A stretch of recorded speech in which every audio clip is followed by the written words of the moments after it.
मुंबईसह उपनगरामध्ये दमदार पावसानं हजेरी लावली आहे। कुर्ला, बांद्रा, चेंबूर आणि सॅन परिसरामध्ये जोरदार पाऊस बरसतोय।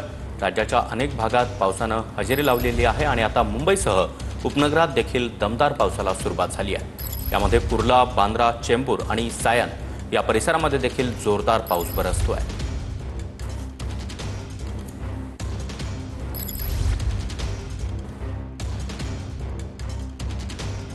मध्यम स्वरूपाच्या पावसाला सुरुवात झालेली आहे। खरं तर दिवसभर मुंबईमध्ये पाऊस पडलेला नव्हता, मात्र रात्री साधारण 10च्या दरम्यानमध्ये मुंबईमध्ये पावसाला सुरुवात झालेली आहे। आपण पाहू शकतो, मी सध्या मुंबईच्या CST परिसरामध्ये आहे, जिथे पावसाला आता सुरुवात झालेली आहे। खरं तर महाराष्ट्रामध्ये अनेक जिल्ह्यांमध्ये पावसामुळे मोठं नुकसान शेतकऱ्यांचं होताना पाहायला मिळत आहे। अनेक जिल्ह्यांमध्ये पूरस्थिती आहे, पुणे जिल्ह्यामध्ये पूरस्थिती आहे, मात्र मुंबईमध्ये आज दिवसभर पाऊस नव्हता।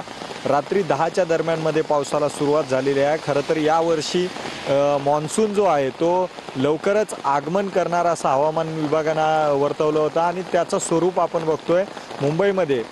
खरं तर 21 ते 24 तारखेदरम्यानमध्ये पावसाचा अंदाज दिला होता। त्यानंतर मॉन्सूनसुद्धा लवकर आगमन झालेलं आहे। कॅमेरा पर्सन मोहन दुबे सोबत अजय हिंदे, TV9 मराठी, मुंबई।